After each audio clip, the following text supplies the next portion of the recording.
ప్రకారం అంటే అందరు డింగి డంగి కొడుతున్నారు. అరే మీరు మంత్రులు అవుతారు, ముఖ్యమంత్రులు అవుతారు, పార్టీల నుంచి ప్రధానమంత్రులు అవుతారు, మా వాళ్ళు సర్పంచులు ఎంపీటీసీలు అయితే కూడా మీరు ఓర్వరా? బీసీ రిజర్వేషన్లను పెంచడానికి 42% రిజర్వేషన్లు పెంచకపోతే రాష్ట్రం పెద్ద ఎత్తున రణరంగం మారుస్తామని చెప్పి సందర్భంగా హెచ్చరిస్తున్నాను. ఏం తమాషా ఉందా? రిజర్వేషన్లు పెంచడానికి ప్రభుత్వానికి ఏమైనా అవరోధాలు ఉంటే రాజ్యాంగాన్ని సవరించు, సుప్రీంకోర్టులో లాయర్లను ఎత్తి కొట్లాడు, అసెంబ్లీలో చట్టం చేసి రాజ్యాంగంలోని షెడ్యూల్ 9లో పెట్టు. మా గట్టి పరిస్థితిలో 42% రిజర్వేషన్లు ఇచ్చే వరకు కూడా వదిలిపెట్టేది లేదని చెప్పి ఈ వేదిక ద్వారా ప్రభుత్వాన్ని హెచ్చరిస్తున్నాం.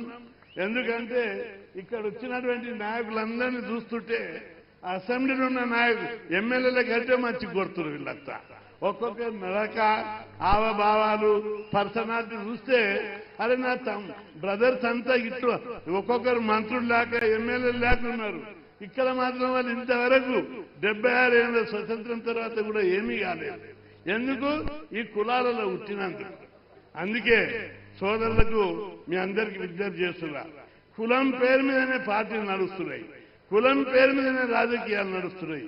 ఈ పేద కులాలలో పుట్టినందుకు మన అంగదొస్తున్నారు. అందుకే మనం అందరం బీసీలం విడిగా, నేను గౌడు, నేను కుర్మ యాదవ, నేను ముదిరాజ్, మున్నూరు కాపు అట్లా కాదు, ఒకటే కులం బీసీ కులం. ప్రభుత్వమే పెట్టింది మనందరికీ. అందుకే సబ్కాస్ట్ చెప్పకుండా బీసీ ముస్లిం సోదరులు ఉన్నారు. మీరేం కులం అంటే ముస్లిం మైనార్టీలమని చెప్తారు. ఇంకా వేరే వేరే గిరిజన తెగలు ఉన్నాయి. మీరేం కులం అంటే మేము ఎస్టీ అని చెప్తారు. మన బీసీల నుండి ఏ కులం అని అడిగితే నేను గౌడ్, నేను యాదవ, నేను మున్నూరు కాపు, నేను రజక, నాయ బ్రహ్మణ, నేను ఈ కులాల పేరు మీదనే చెప్పుకుంటా మనం అందరం విడిపోతున్నాం. అందుకే ఒకటే కులం.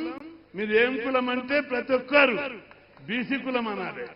బీసీ పేరు మీద మీకు ఉద్యోగాలు వస్తున్నాయి, బీసీ పేరు మీద మీకు స్కాలర్షిప్లు వస్తున్నాయి, బీసీ పేరు మీద రెసిడెన్షియల్ స్కీమ్లు వస్తున్నాయి, బీసీ పేరు మీద రుణాలు వస్తున్నాయి. అన్ని మనం బీసీ పేరు మీద తీసుకుంటా మళ్ళా కులాల పేరు ఎందుకు చెప్తారని చెప్పి మన ఐక్యతను ఎందుకు దెబ్బతీస్తారని చెప్పి మీ అందరికీ మనం చెప్తున్నా. ఈ పార్టీలు, ఈ ప్రభుత్వాలు ఇట్లా మనం ఐకమత్యంగా లేకపోవడం వల్లనే 76 ఏళ్ళు మన వాట వాళ్ళే తిన్నారు, వాళ్ళ వాట వాళ్ళే తిన్నారు. మీరు అన్నాలని చెప్పి మేము మర్యాద అడిగాం. భారతం మేమందరం అన్ని పార్టీలకు కూడా నేను విజ్ఞప్తి చేస్తున్నా, మేమెవరము భారత మాత ముద్దు బిడ్డరాం, చిన్న తమ్ముండం. ఎన్ని రోజులు పెద్ద కులపు అన్నలే తిన్నారు. మా తమ్ముళ్ళు అయిన బీసీలకు, ఎస్సీలకు, ఎస్టీలకు, మైనార్టీలకు మా వాట మాకు ఇవ్వమని మర్యాద అడుగుతున్నాం. ఇది ప్రజాస్వామ్యం. ప్రజాస్వామ్యం లోపల ఏ కులం, ఏ సామాజిక వర్గంకు వారి వాట వారికి ఇవ్వాల్సిన అవసరం ఉంది.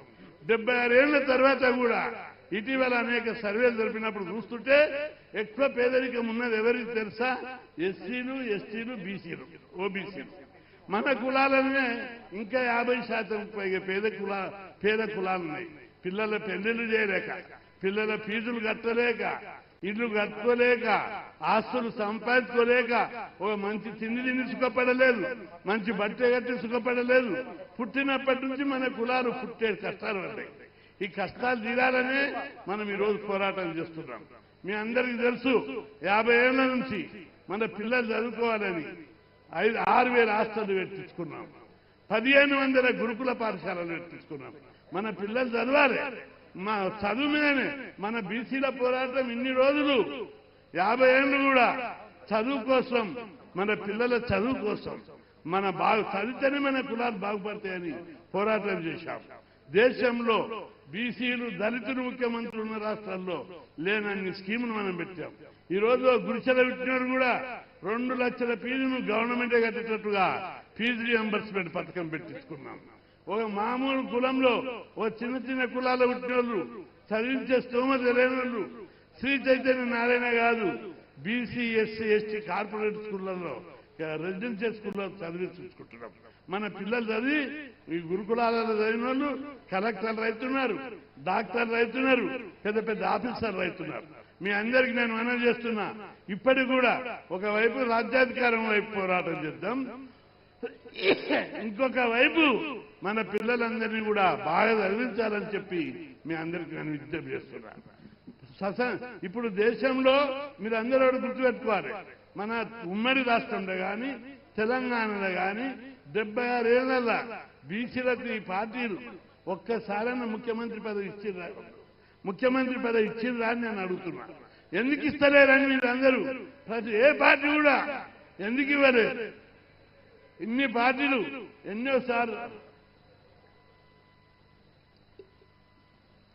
ఎన్నోసార్లు సమర్థులైనటువంటి నాయకులు ఆయా పార్టీలలో ఉండ్రి వాళ్లకు బీసీలు అయినందుకే జగన్నాథరావు ముఖ్యమంత్రి అయ్యే అవకాశం ఉండి ఇవ్వలేదు.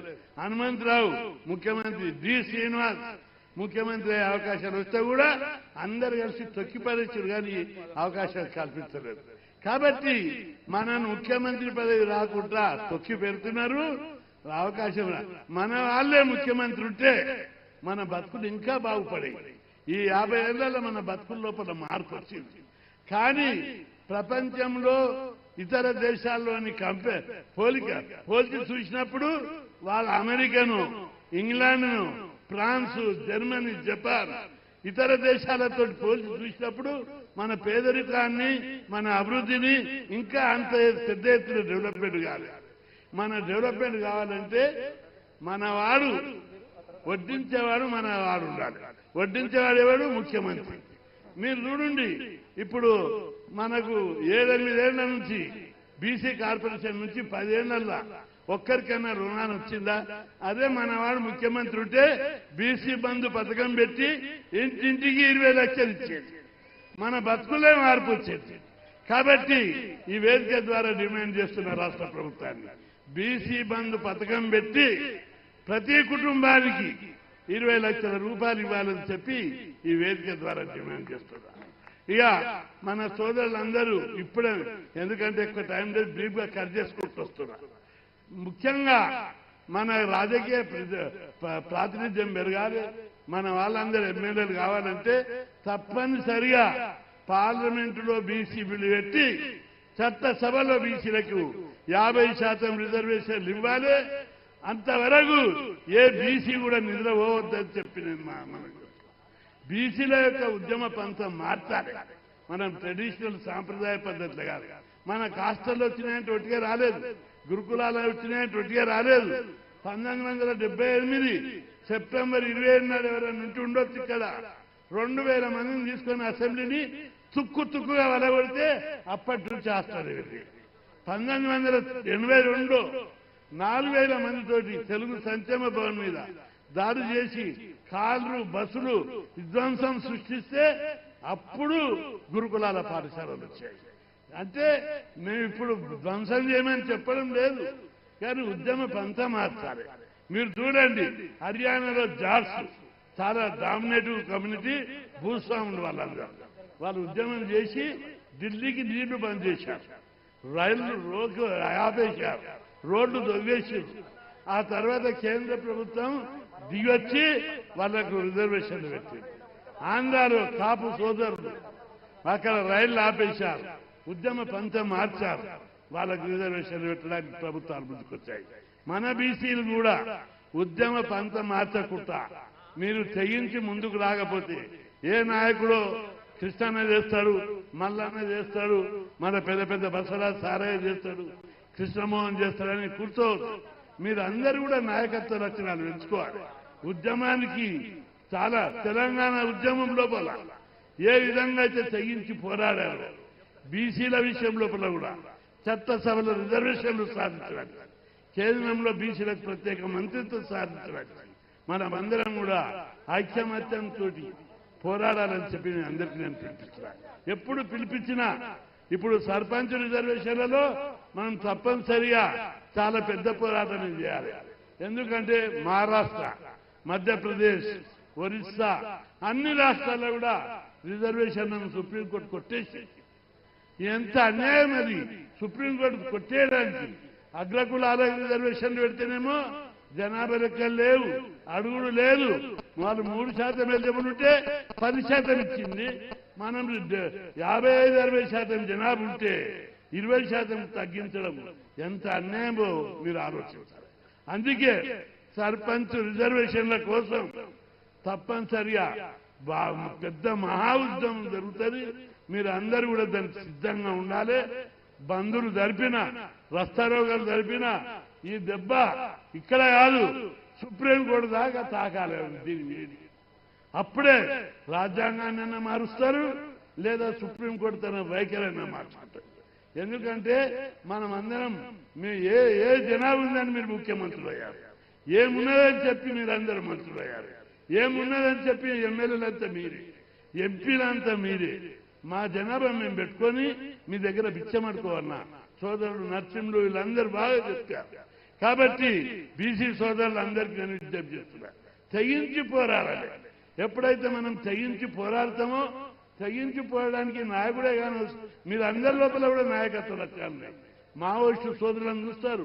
అనేక మంది విప్లవకారులు సుభాష్ చంద్రబోస్ గాని, అల్లూరి సీతారామరాజు గాని, అనేక మంది ఒక్కొక్కరే లక్షలాది మంది ప్రజలను కూడగట్టి బ్రిటిష్ వాళ్ళని తరిమి కొట్టినటువంటి చరిత్ర మహాపురుషుడిది. కాబట్టి దీనికి నాయకుడుగా లేదా పదవిగా లేదా డబ్బుండి చేయడమే కాదు, మీ లోపల తెగింపు, జాతి పట్ల అంకిత భావము పోరాడితే తప్పనిసరి కేంద్ర ప్రభుత్వం దిగొస్తుంది, పార్లమెంట్ లో బీసీ బిల్లు పెడుతుంది. ఈ సర్పంచ్ రిజర్వేషన్లకు కూడా జనాభా ప్రకారం ఇచ్చే విధంగా రాజ్యాంగాన్ని సవరించవలసి వస్తుంది. కాబట్టి సోదరులందరికీ మీకు మనవి చేస్తున్నా, మన ఎంత తెలంగాణ ఎంత బడ్జెట్ ఉందంటే ఐటీ కంపెనీలతోటి ఈఫ్టీతోటి లక్షల కోట్ల బడ్జెట్ వస్తుంది. మనందరికీ ఇంటికి 20 లక్షలు ఇస్తే కూడా సరిపోయేటంత బడ్జెట్ ఉంది. కాబట్టి మనకు బీసీ బంధు పథకం పెట్టి ప్రతి కుటుంబానికి 20 లక్షలు ఇచ్చే వరకు మీరు పోరాడాలి. అదేవిధంగా పార్లమెంటులో బీసీ బిల్లు పెట్టి చట్టసభలో రిజర్వేషన్లు పెట్టడానికి ఇది మహా మంచి డిమాండు.